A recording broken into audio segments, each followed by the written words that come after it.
Older mothers in almost every house all around the world are labeled as crazy, emotional, or irrational. There's another term for it, which we call bitterness.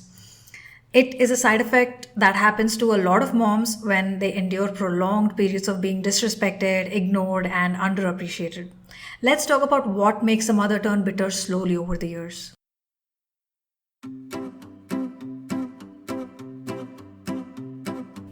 Hey mommies! We know you're tired and you're here for a reason. We are two moms just looking to unwind after a long day. So come join our rants and let's make this journey a little less lonely, one episode at a time. Welcome to our podcast, Mom vs. World.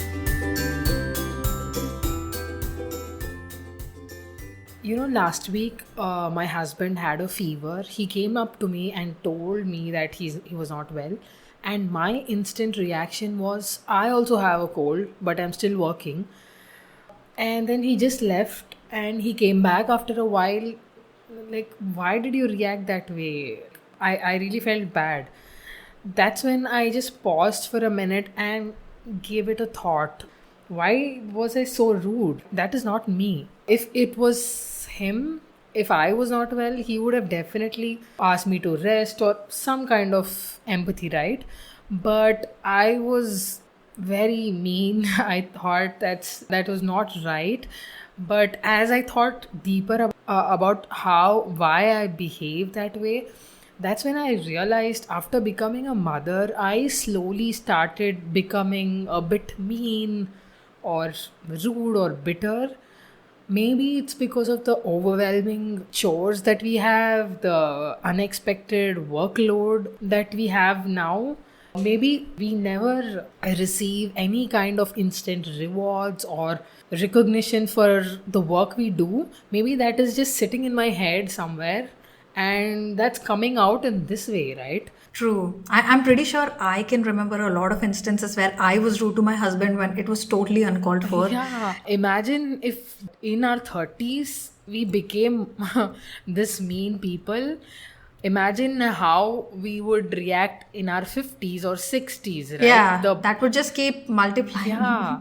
We remember our mom being in a bad mood or irritable most of the time. I mean, we just think mom's in a bad mood, so that's just how it is sometimes, and we just move on. Yeah, I remember once I met mom's friend who was telling me how different our mom was before she got married. She was this funny, kind, soft spoken, and a very clever woman.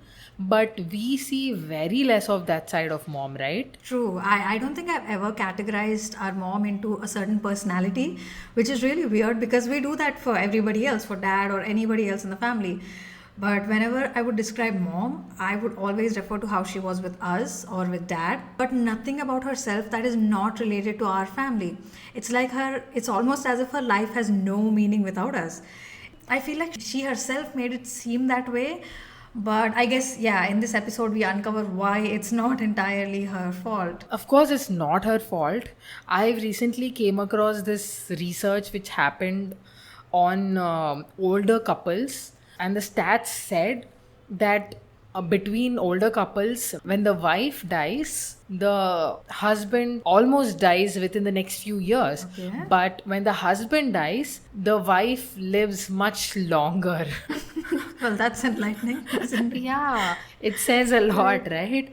Yeah. I mean, I think the stress and hard work of marriage and family are never to be taken lightly. I think men get empowered through marriage and children, but it seems like the other way around for women in a lot of cases. Married men are taken care of by their wives, their health, their mental well being, and almost everything else when the husband is stressed out or anything else, if he's in a bad mood or if his health is deteriorating, the wife is always on track of that, and she's always making sure that he's getting on the better side of it. And obviously the same way the children are taken care of as well. So somehow it is assumed that women take care of themselves because they're so good at it. Yeah.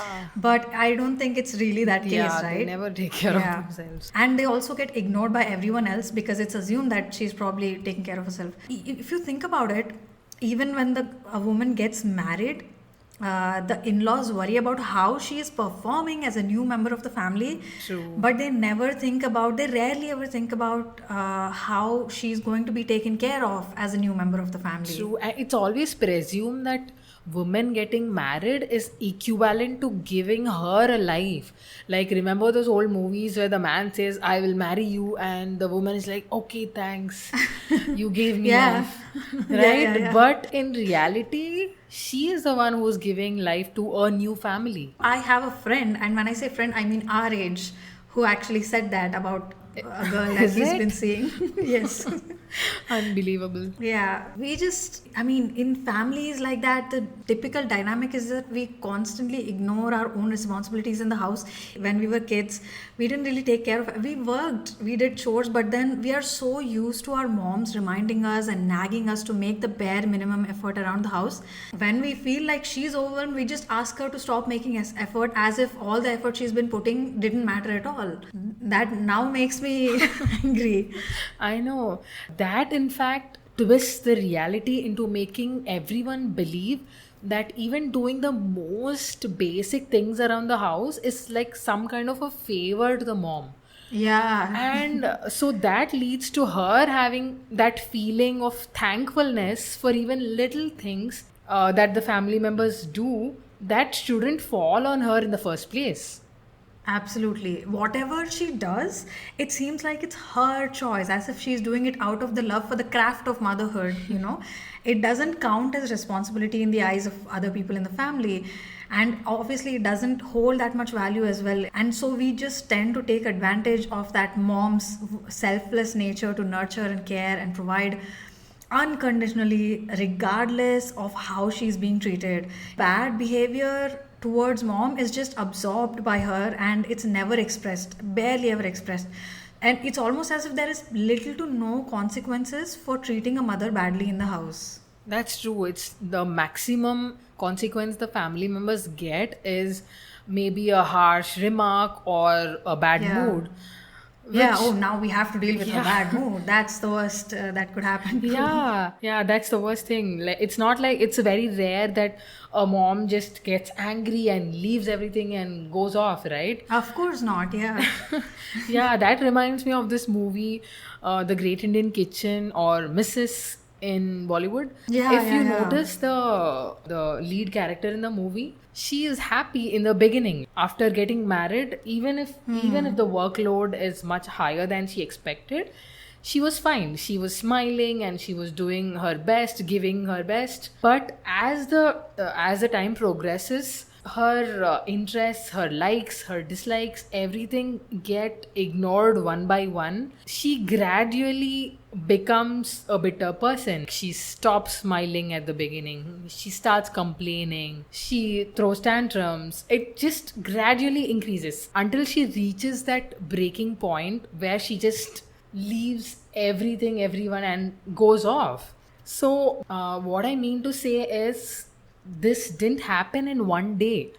This is a prolonged period of ignoring her likes, her dislikes, her ambitions, her hobbies, where she finally just left everything. I think maybe the new wives generally don't anticipate this, because there is this push in society that women can do it all, they can endure anything, because women in history have endured everything. So they probably don't see it coming, right? They just expect so much from themselves, and they don't know how much and how deeply it's going to affect them in the future. Yeah, the woman usually has this constant emotional burden, keeping track of everyone's needs, likes, dislikes, health, and whatnot. Yeah. In the process, she forgets her dreams, her personality, her ambitions, and finally, she won't be able to identify herself without her family anymore, like you said earlier. Yeah, that's how we see our mom, right? Yeah. I think at some point, moms just stop smiling from the inside. You just become less kind in your words. You become different. Yeah, and the behavior changes. You are so used to that drill, and you just keep going like a robot. Nothing excites you. You look forward to nothing.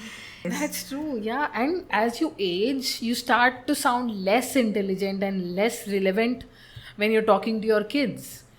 True, even though you have this intelligence about your family that nobody in the world has, you kind of somehow become less relevant. That's crazy. After all this, if someday our mom becomes old and tired, obviously she will some age, we feel weird. We feel like, why is mom resting? Why is the breakfast not ready? Yeah. Like, we cannot accept that she's tired or she's old, right? It's not that we are bad people, it's just that maybe on the outside we know mom is sick and we are trying to be understanding, but on the inside you just feel weird that things in the house are not running smoothly the way they do every day. We just cannot seem to accept that moms can fall sick. They are people, and it's crazy to realize that that's what you're used to, and you cannot accept your mom as any other state. Yeah, you always expect your mom to be this strong pillar of the family, and Yeah, that never breaks. yeah, and you cannot accept that she's old. Yeah. Eventually, when the children grow up and they no longer need her in the way they did earlier, imagine how empty that feels. True. And I think that emptiness turns into different kinds of reactions like irritability, this frequent complaining, passing passive aggressive remarks on everybody.